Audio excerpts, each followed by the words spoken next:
Okay. Good evening, everyone. I welcome you to another installment of Table Talk, a series of conversations with academics and writers who write on animals. With the Indian Animal Studies Collective, I'm Susan Haris, and my co-host Anu Pande is also here. The Indian Animal Studies Collective aims to bring together people who are interested in thinking about human-animal relations, in thinking about how to write about animals and so on. Today we have with us Karin Bolender from Rural Alchemy Workshop to discuss her book, The Unnaming of Aliass. It's a very informal discussion, so feel free to ask a question at any point. Just unmute yourself or post the question in the chat box and I'll be happy to read it out. Thanks, Karin, for accepting our invitation. And I thought we could begin the conversation by talking about one of the central themes in the book, which is stories. And I wanted to know if I noticed that you refer to stories and storying, but you don't really use the word storytelling. And I wanted to know if that's a deliberate choice because of its anthropocentric potential, and if and how you would distinguish between storying and storytelling. Oh, but first I want to say thank you so much for inviting me, and I'm really honored to be here and to have this opportunity to converse with you all about this work. And that's a great question. I don't know that it was deliberate per se, but I do, well, the term storying, I think as I adopted it, comes from Deborah Bird Rose and Tom Van Doren, specifically in a piece that I'm not going to remember the exact title, but it was about, you probably know the piece, but multi-species storying in the city. And so when I encountered storying, I think it sort of a bell went off, because I liked the idea of dropping telling from storytelling because of a sort of general suspicion of the authorial role in narrative and the sort of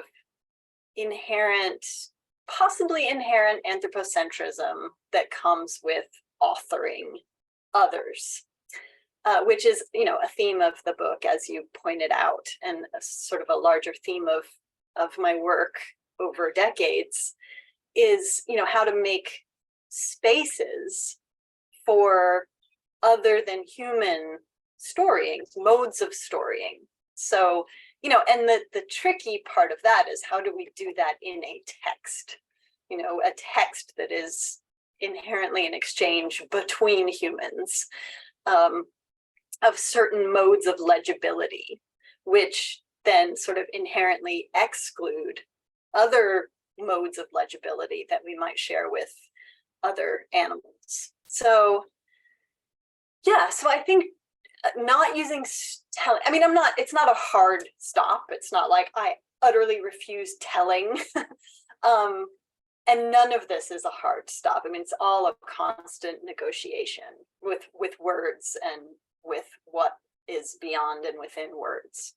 So, but I've been part of a project since that is multi-species storytelling. So, but I think it is just that constant negotiation of like, well, how can the words be slightly tweaked or modified?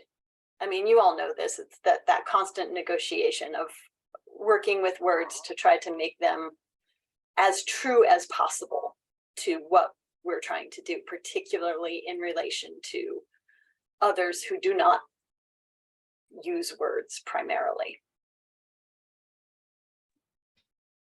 When we're thinking about storying, I noticed that in the first part of the text, there's a close attention paid to the idea of language itself and how we're thinking about stuff through a language that's unique to humans, whereas at the same time, other species would have languages unique to themselves. So then is storying closer to thinking about language, or is it closer to thinking of the medium itself, the text as the medium? Well, I would say both. And I mean, I personally have a tremendous preoccupation with language that comes through, I think, in the work, because I'm always pushing against it, like with every gesture, pushing against the limits of language. And that is sort of the project of the book. And well, and not just the book, but the project of the entire work, which I think is important to say, like, this book is in many ways a reflection on a journey. And the journey itself with Aliass was, I sort of, the trajectory was that I started out as a writer with really no critical questioning of what it meant to take on that authority. And then through this sort of unraveling or this questioning of, well, what does it mean to tell the stories of others who don't use language? I went from the idea of I am a writer, I will write a book, to I'm no longer a writer as such. Instead of writing a book, I will do this journey in time, in places with Aliass, and that will be the book. And so, but there was a very interesting tension, because that sparked a 20-year, what came to be called an art practice, because in order to move away from the strictly writing mode that I had been in, I had to kind of move into calling myself an artist primarily, even though much of my practice is about language. And anyway, so we did this journey over 7 weeks, and all the while I was sort of struggling with this tension that was like, okay, well, the journey is the book, but how do you communicate that? How does that become a sort of a product that is communicable? And one answer to that is, well, it doesn't. It is the journey. It is the unfoldings that happen in specific places as we move along. Art, contemporary art, has a sort of a language and conceptual apparatuses to hold that space. Performance art, it's like, well, sure, it's time-based art, where this act is the product, and whoever engages in it is taking part in it, and that is the product. However, over 2 decades, I continued to have the need and desire and compulsion in various ways to engage with language, and also a love of it, an absolute passion for works that I love. So it was always a tricky negotiation. How do I make that work? It was a sort of a paradox. How do I write a book that wasn't supposed to be a book, because it's supposed to be what happened in those times and places and the ways that Aliass and I were together in them? So the book that exists had to somehow, encompass that tension. And that was the constant struggle, and continues to be a constant struggle in my relationship to the book, because I don't have an easy relationship with it, where I'm just like, yay, I wrote a book. It's like, the book is a failure. It had to be a failure, because there's no way that I could, there's no way that I could encompass the experience that just Aliass and I, just take that as a parameter. The experiences that we shared, I cannot author them. So that's the premise of the entire book, is like, I cannot do this, but what can I do? Well, you know, whatever I could do, I tried to do in this volume, to make space for, if nothing else, that paradox. And in doing that, do you think we could draw a distinction between trying to recover the perspective of the non-human and in trying to depict a story in which the non-human animal is also an actor? What I mean is, sometimes when I'm thinking about multi-species ethnographies, which claim to tell stories where non-humans are also equal actors, I feel like in placing them in relations to humans, it doesn't go so far as to show us their perspective, which is to say, in saying that, in focusing on relationships, they still tied very much to the human and to a story with the human, rather than to tell us about their point of view or their perspective. So would you say that these are two distinct approaches, and which one would you be more suspicious of?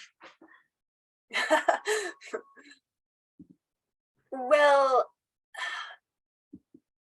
I see the value in, attempting to make space for the perspective of someone who isn't human, in relation. I mean, there's value in that, insofar as, we give them it's respect. I mean, I feel like that's a question of respect, is to say, I give the space to your perspective. However, I cannot claim to know it. So, I mean, that's just my personal negotiation with it. And I don't know that I would say others are right or wrong, but I'm uncomfortable with, claiming to be able to author the perspective of another, while at the same time, absolutely see the necessity of making that space for it. And yeah, and I think for me that falls on the line of respect, respecting that there is a perspective there. There is I use the word wisdom, and what I mean by that word is, an embodied wisdom in every life that is, gained through evolution, through relation to place. They know things in their bodies that we do not know, cannot know, even through science. And that's sort of a philosophical position. But to go back to your question, like, I think there's value in speculating also, like speculating what would, in a fictional way, what would the experience of this body in this place be like? And to even just to make that gesture of removing ourselves somewhat from an anthropocentric or, strictly human, I think that's a very important work in multi-species studies, is to make that sort of imaginative leap to, okay, what would it be like to be this other embodied life in this place? What would one attune to? What would one need? What would one follow? Like, all of that without claiming, knowledge of it per se, to sort of move out from the anthropocentric perspective to try to, you know, imaginatively encompass that. And at the same time, like, I do think that we actually do that in relation with others. I think we actually become aware of experiences and scents and motions, and, you know, that we wouldn't if that other body wasn't there with us.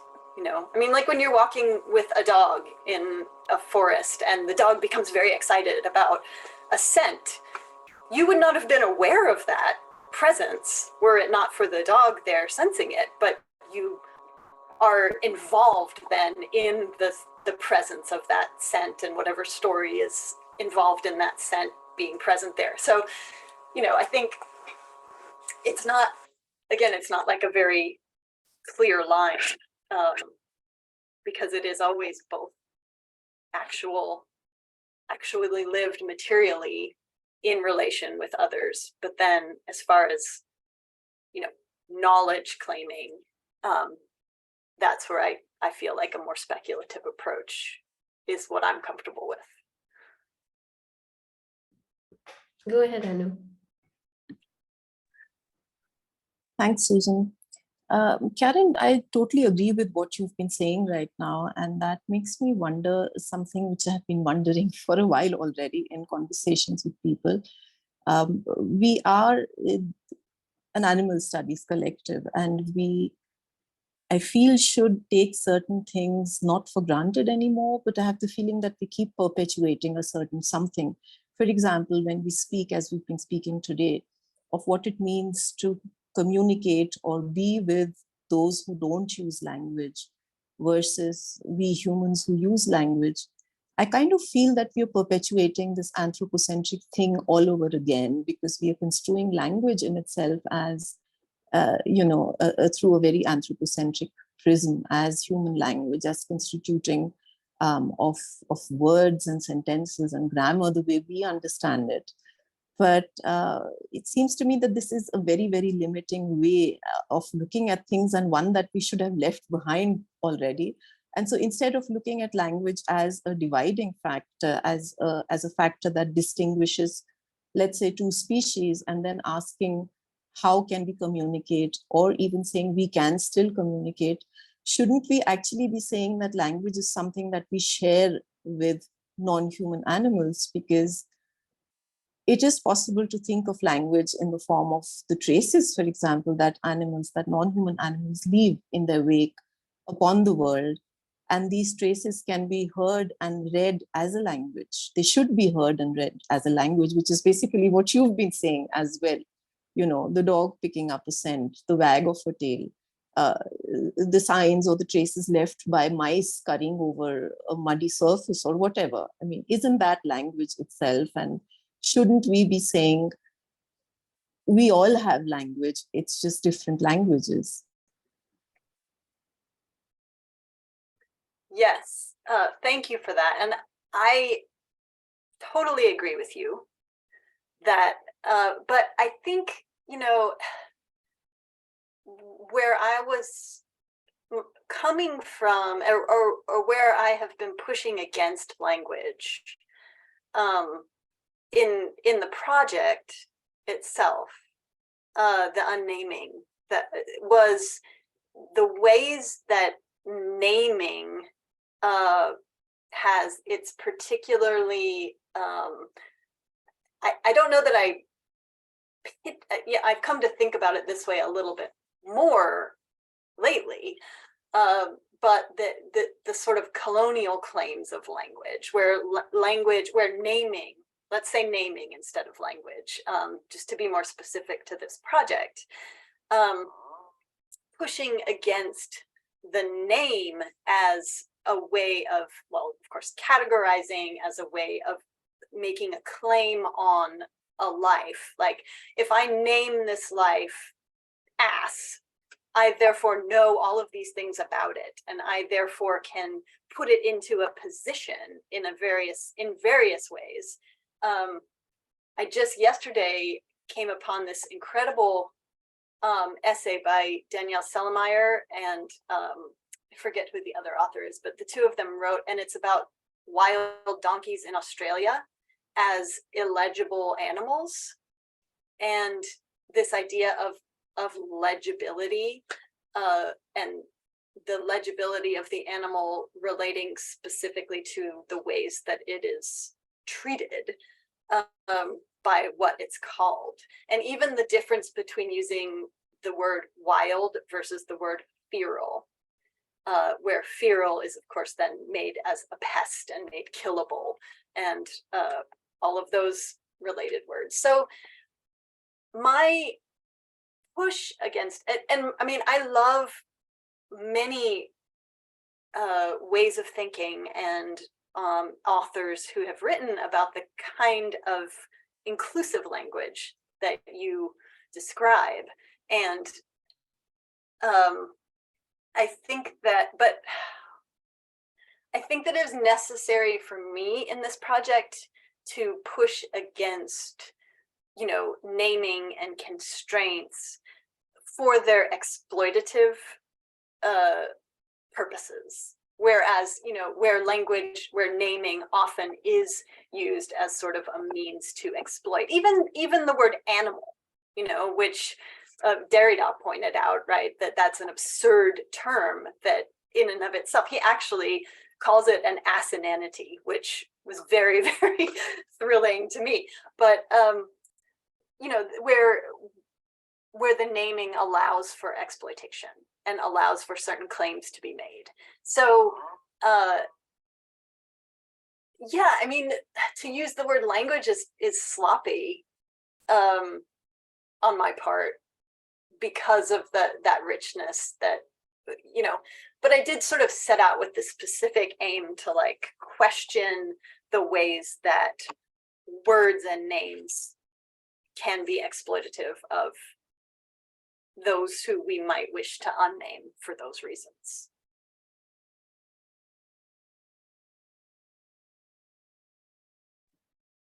Professor Rukmini, go ahead.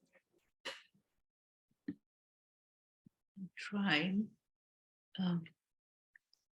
Can you hear me? Yeah, we can hear you. Oh, okay.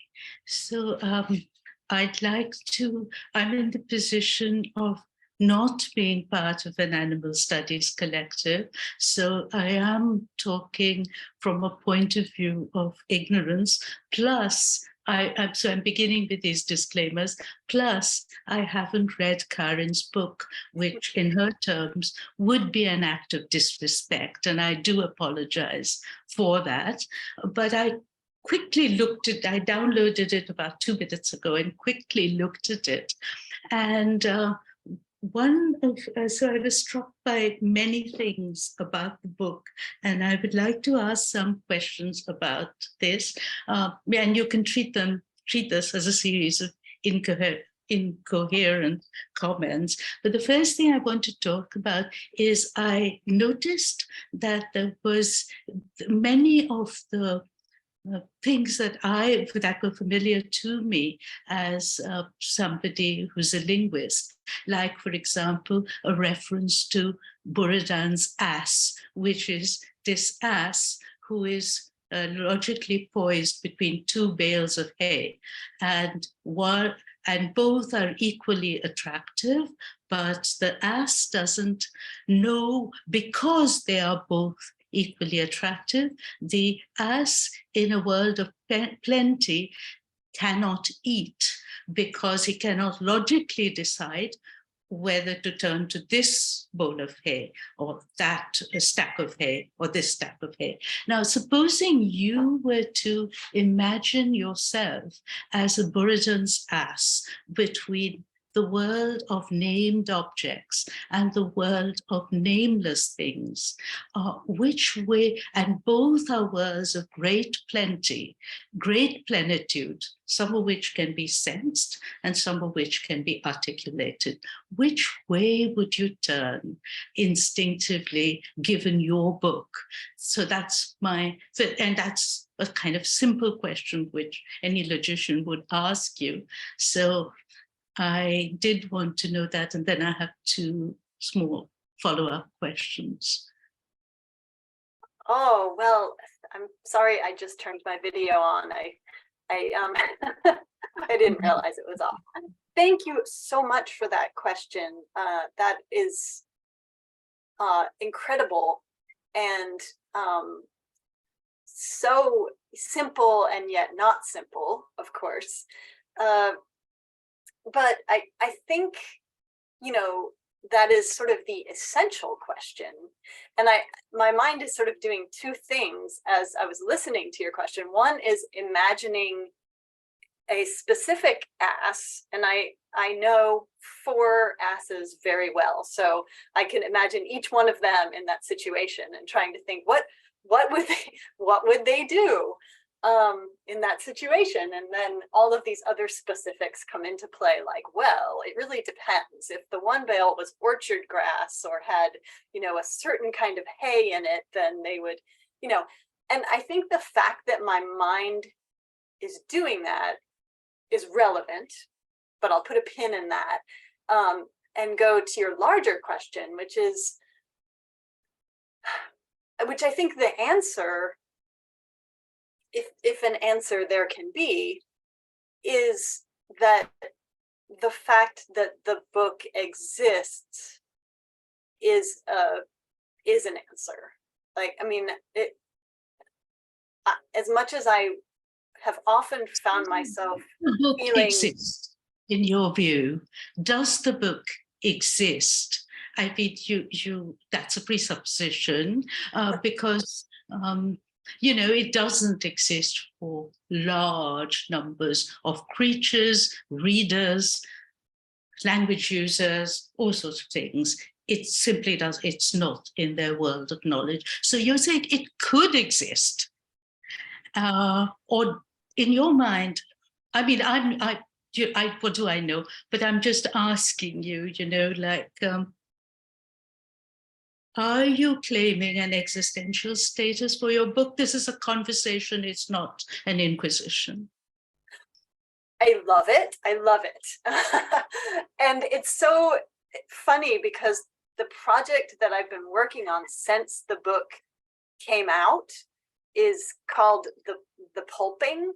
And what I've actually been doing is taking, well, specifically pulp Westerns, and sort of dissolving them through various environmental processes. So your question is very relevant to what I've been thinking about since. And I've often thought, do I need to pulp the Unnaming of Aliass? And what would that look like? And what would it mean? Because part of the pulping is an attempt to kind of open the book to other unknown others, even, you know, microscopic processes, dissolution through interaction with rainwater and through mushrooms and those in the forest and various places that the pulpings are taking place over long cycles. So like some pulpings have been going on for 3 years now. But that's another project, but it does feel very relevant to what you're asking. And so I would answer that I have been asking this question, I think, that you're asking, and it has moved on from the Unnaming of Aliass as a volume that you know, but I love the question, does it exist? And what I've wrestled with ethically for so long is, you know, is should it? And is it okay that it does? But for you to raise the idea that it doesn't is so moving and beautiful to me, because like for Aliass, it did it? I don't know. Like did the book as it stands, as a material accretion, as a, you know, as time invested by me in constructing and revising sentences over, you know, many years, and what it may or may not articulate in ways that it may or may not be legible. Once the donkeys, this was years ago, but I had I was doing a project where I converted a 1980 Ford Pinto. I write about this, and there's a chapter about this project, into a wagon.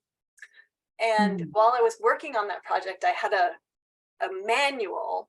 It was called the Pinto Car Shop Manual, and it like basically, you know, described the workings of the car and how to work on it, and its, you know, whole anatomy of the car. And I was using that on and off, but I once left it by the donkeys area, and they ate it, which was so striking to me. I was and I think then, you know, further spawned questions about the sort of materiality of the text in relation to the donkeys. Like, well, they just ate the Pinto Car Shop Manual, so, you know, I found little bits of it sort of scattered around their stall. So I don't know, maybe that speaks to your question. They certainly found that worthy of eating for some reason, and I couldn't help but feel that it was a bit of a subversive act. Like, we're gonna eat this thing because we don't want to pull that wagon. Yeah, that's a good story. Susan, I don't know how this conversation is going. Can I ask a quick follow-up question, or I can ask later? Oh, no, go ahead, but I just want to say that your video is not showing. I don't know what's happened to my video. It's disappeared. Stop video, start video. Is this better? No. Oh, it's Mute. Lower hand, it says. I don't know why it's gone off. I just don't know. It says it's on. Well, at least Stop. Karen's video is on now. Okay, start video. This is no good, right? It doesn't like my face. Now, let's get on with it. So, can I ask my question anyhow? If it comes on, it comes on. Maybe, yeah. So, the question I wanted to ask, I wish my video were on, but is a question which is simpler, but has to do with the emphasis. I read the blurb of your book, and there was a lot about punning in the book, you know, puns, and I sort of thought in my mind that when I looked at your title, so this is about location, from where one looks at a book or reads a book, and it's a simple question. So when I read Aliass, my mind made Aliass, because in India, Ali is a common name, and it's related to the Muslims. So for me, it was Aliass. And then I thought, you know, there's all this range of reference, like assassin, you know, which comes from India and means the hashish eaters, and assassins killed people in a frenzy, allegedly, because of their sort of engagement with, you know, they got out of themselves, the assassins. So there were lots of puns that were part of my linguistic universe, like assassin or Aliass and Cleopatra's ass and so on, which didn't actually, and Cleopatra's ass having two meanings. So I really didn't, I was thinking that when I read your book, and this goes to the point you made, the distinction you made, the sort of the claim you made on behalf of speculation. You said we can always speculate, but where we speculate from, the kinds of puns that occur to us when we read a text may be very, very disconcerting and not go to the point of the arguments that you were making. So that's one type of reading where one misreads, because one's own head is full of locative references which do not fit with your narrative. And this brings me to a second location, because I was very intrigued as I just looked at your book between the narrative, which seemed to me extremely fluent from what I could gather, and the shards of footnotes at the end of almost every page. And I was wondering how you saw the relationship, was why you needed those references, how you saw the references, the sort of footnotes which range from Harriet Ritchie to Donna Haraway to Derrida and so on and so forth. Those footnotes seem to be locating yourself in a scholarly world, and it seemed imperative that you do so because you gave them so much space. And I wondered how you saw yourself located in relation to those scholarly footnotes. What would your narrative lose? And the footnotes were all scholarly. They were not so much to other literary texts, Cleopatra's Ass or something. They were really to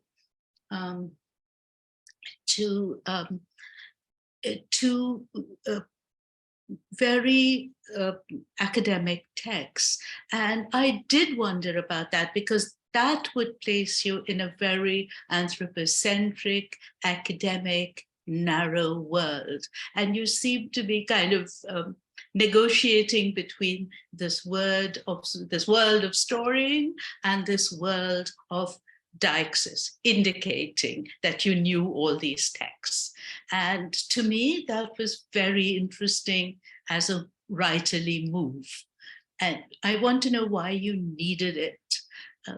And lastly, I just want to say one more thing, which is you made the point that, that storying was better than storytelling.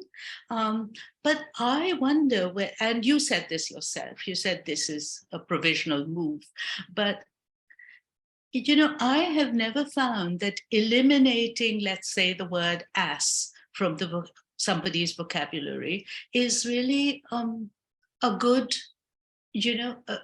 is really a helpful move, because these words are subversive. They do come back. If just taking out the telling from the story, I work on narrative theory, and I'm interested in your taking your position on sort of taking out items of vocabulary as a liberating move, because I'm not sure that is the case. So I just wanted your comments. Oh, well, that's a lot. And let me try to keep ordered in my mind. So location, and positioning. Yes, and okay, location is, I would say, foremost in the work for me, in the sense that I think this is because I come from a literary background, because I can sort of remember the point in my education where I recognized that, I preferred reading philosophical novels to reading philosophy, for instance. That I preferred the narrative form of ideas, that I preferred that is what felt the most true to me, was that something be, embodied, located in a very specific place and time and experience. And so I think that in the actual writing of this text is what I tried to stay closest to, which is, Aliass herself, the experience of knowing her, of being near her, of living with her, was the grounding mechanism. And while at the same time recognizing that, like, there's this huge amount of unknowing that is woven through the relationship. And making and respecting that unknowing, the extent to which I can claim to know her, to speak of her through a name, while making space in that for all of that I cannot claim to know or describe, and not and because of the limits of my own language as much as the limits of language per se. So I don't know the extent to which I can be responsible to other locations in that use of language around her. But what I am trying to be responsible to primarily is that sort of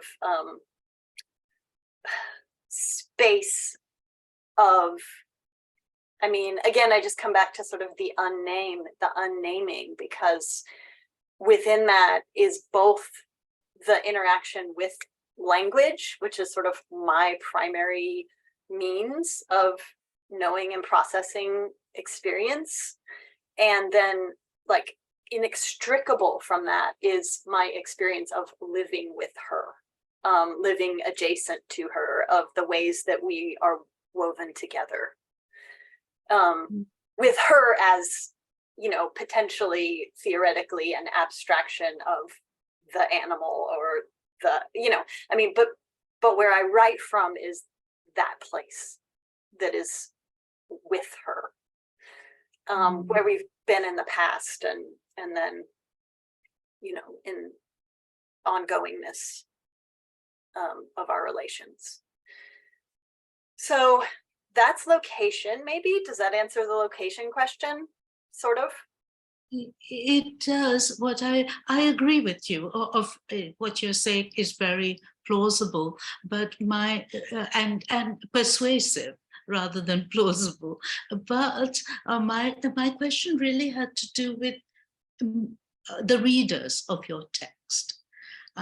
People like me who bring to it a whole realm of interpretation or even speculation, which obviously wasn't intended because you didn't know of these words of, Aliass or anything like that. So to what extent, I remember once having a talk with Echo, and it was all about how people over-interpret his work. And over-interpretation happens all the time when you get people who don't who don't get what you're saying, but who are empathetic. So in that sense, as a reader, your positioning is, should I be reading this text at all, which I don't get for 90% of the time, and I'm imposing my own patterns of thought on it, and I'm thinking of Assassin, where she's thinking of Derrida's pun. And so there are two different worlds that are going on, converging on the same. So I was thinking of the reader's problem as much as the writer's positioning and how these two gel. This is something to think about. It's for all writers, it's not just, but it is an issue because you think you will have readers, which is why I asked you the question about footnotes and all of that. That one's a little easier to answer. And the answer is that I was, sort of working as an artist and a writer with all of these things. And then I was invited by someone who was sort of this was 2010. So this was sort of the beginnings of multi-species ethnography, right? That's when that sort of first paper emerged by Kirksey and Helmreich, which was, titled something about the emergence of multi-species ethnography, right? So I happened through a project that I was working on called Raw Ass Milk Soap to meet Eben Kirksey, who was one of the authors of that paper, and at the time a postdoc, I think, in New York. And because I had pitched that project to the Multi-Species Salon, which was an art show in New Orleans, I, at that time, was not, I had an MFA in interdisciplinary art, and I was not pursuing an academic path further. But Eben got really excited about the potential of raw ass milk soap to be written as multi-species ethnography, and invited me to write a chapter for a book that he was editing called the Multi-Species Salon. At which point, because I love ideas, I really began to engage with, I think I read Donna Haraway for the first time. I read the Companion Species Manifesto, and I had always been really invested in questions around, relations among species. Now I don't even really like to say the word species. I don't know if that comes out.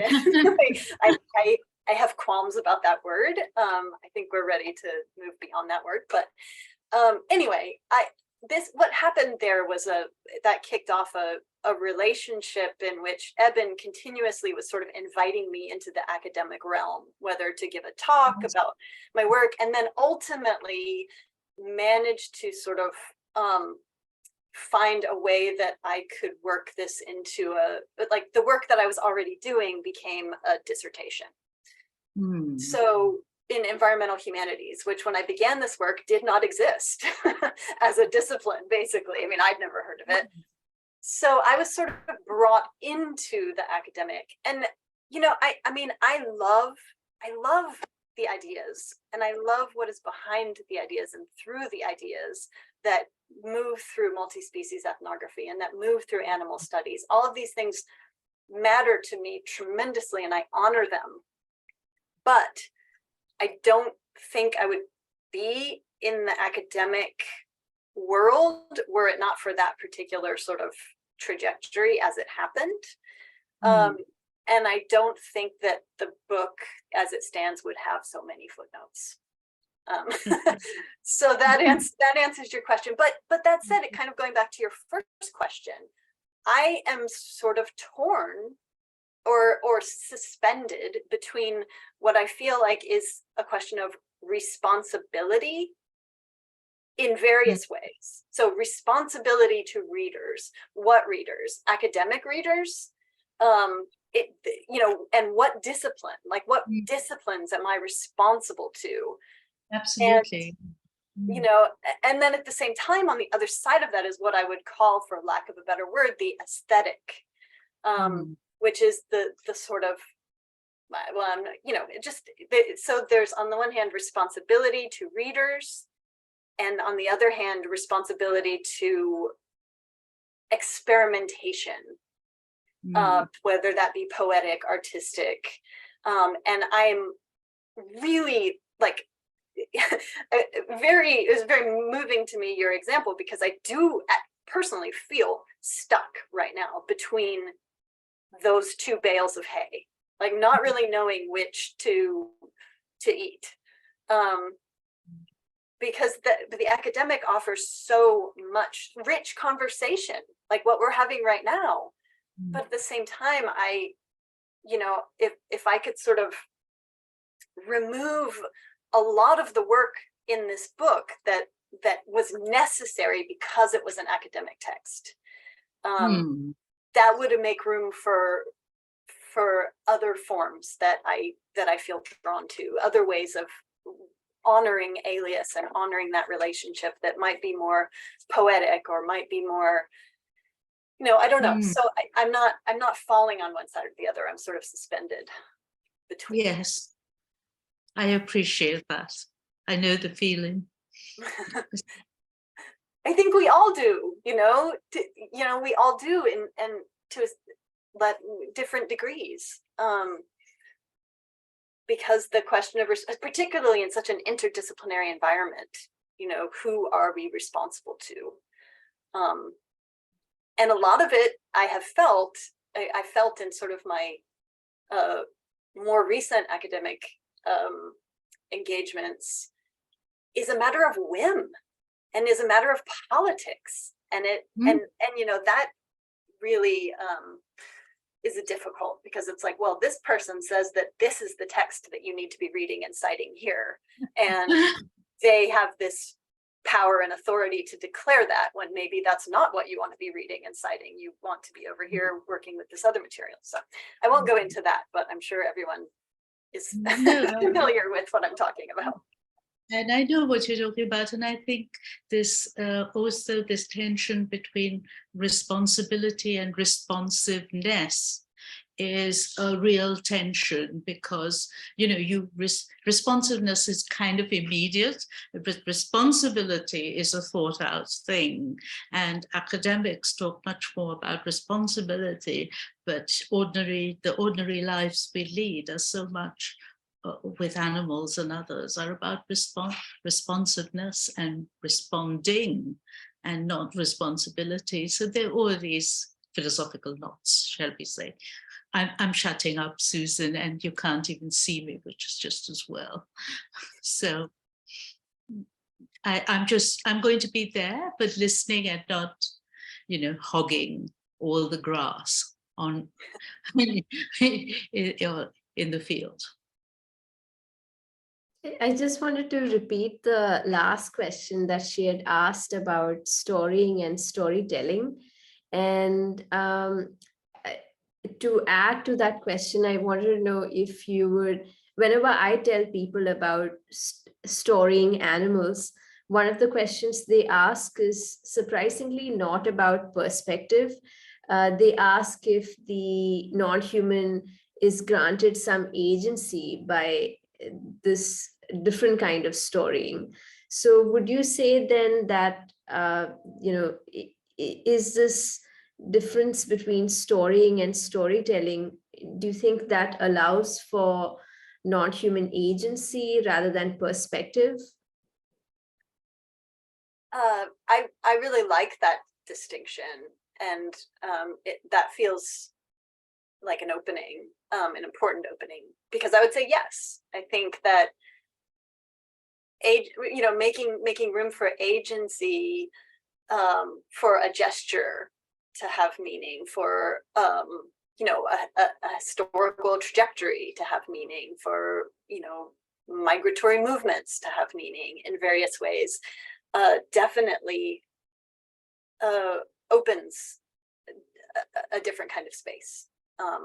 For how can because I think then that makes sense in terms of storying, because the idea that storytelling feels like, just to talk about associations with the word, which are not definitive, but storytelling feels like something of a more one-way street to me, like, we are going down this path of narrative where we are going to, this, whereas storying, maybe there's more movement, maybe there's more,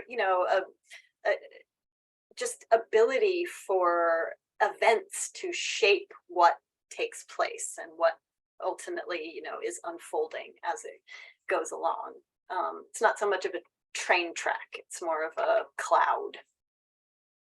And to add to that, I noticed that, throughout the text, you say that there are some stories that can't be told, and that there are some situations like in Charlie's Barnyard where, the imagination is not enough. And so then it seems like within this paradigm, there is some failure built in.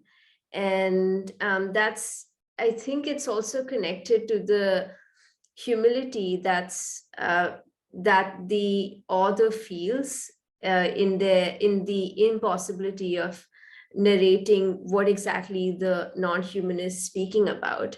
But when I have positioned myself in such a way, one of the arguments that somebody else has told me is that this story is a convenient way to perpetuate existing structures of oppression. And it's something that we can tell ourselves to keep the narrative going. So my question is, do you think this the idea of storying is somehow incompatible with thinking about, structural, larger questions of power, because it just seems like it's not enough. Yes, it does seem like it's not enough. And again, like, this is something that I feel like I wrestle with every day.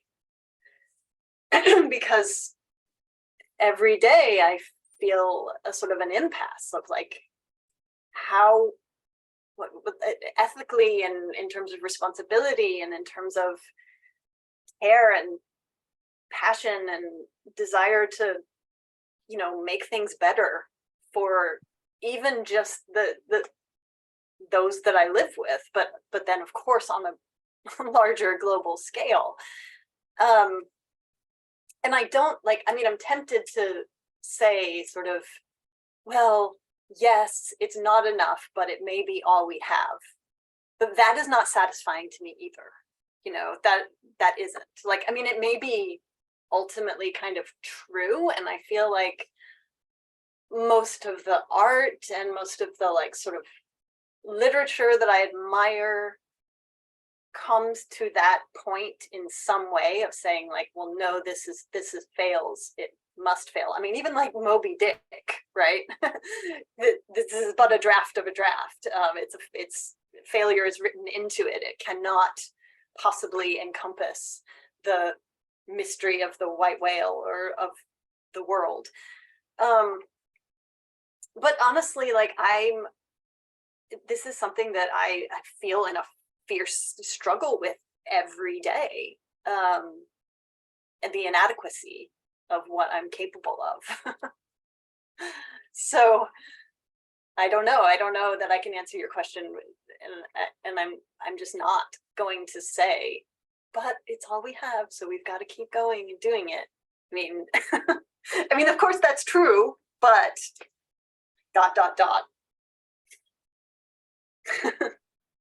I think I'm just gonna quickly read out this one last question that's in the chat. I'm not gonna read out the whole thing, but Krishnani's question is broadly about how, if there are, say, for example, wounds on an animal's body, some people may interpret that as the result of cruelty, whereas some people may say that it's caused by improperly laying down. So in such a case, the gaze of the animal expects us to use language to unearth the story of how the wounds are inscribed on the animal's body. So his question is, how do we think about anthropocentrism, language, and the need to make animal wound language legible to human language? Wow. Well, and this, Susan, this goes to a question that you asked me through email, I think, from your notes. And in that, there's the ideal, then there's the ethical in practice, in the moment. And I think that I feel like the capacity to make legible, if I'm understanding the question correctly, and forgive me if I am misinterpreting, but we both recognize the limits of our capacity to understand, particularly those who are in our care in some way, while at the same time, there's a longer term process, I think, of coming to understand more about how different animals interact with each other and how they see and how they feel. I mean, I think that, we have come a long way, even in my lifetime, through changes in the way ethology is practiced, in shifts. And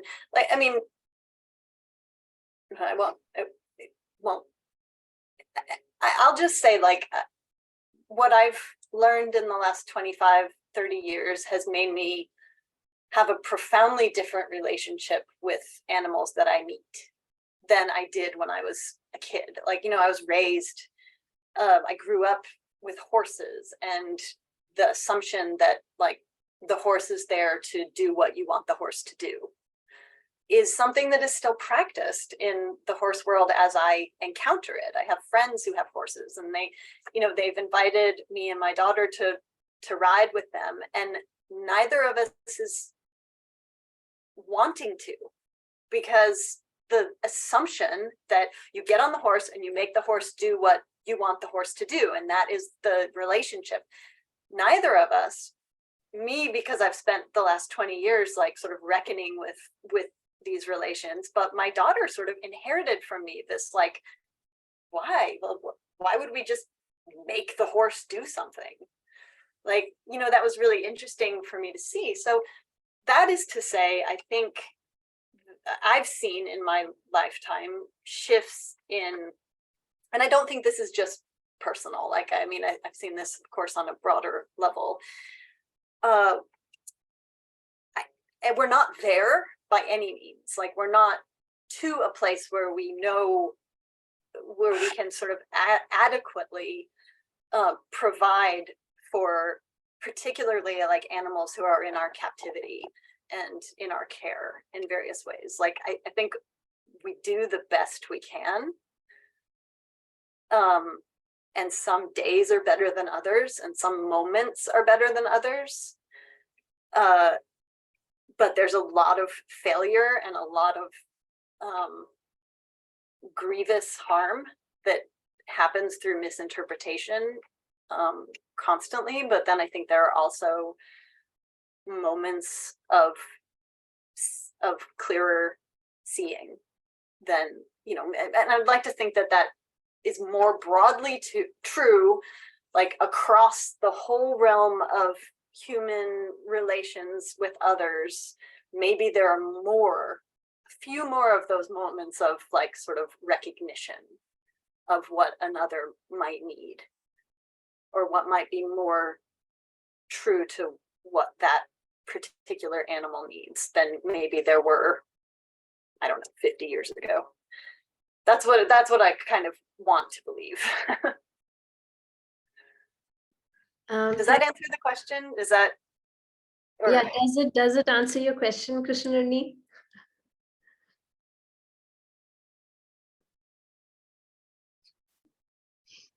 I guess we will not find out today. No, he has to say yes, thank you. Well, thanks, Karin. It's been more than an hour. Thanks so much for spending this last hour with us. It's been so great talking to you. And I hope we see you again at another session or something. All right, thank you so much. It's really been wonderful being with you all, and been really honored to be here and excited about the conversation. So thank you all very much. Have a great day. Bye.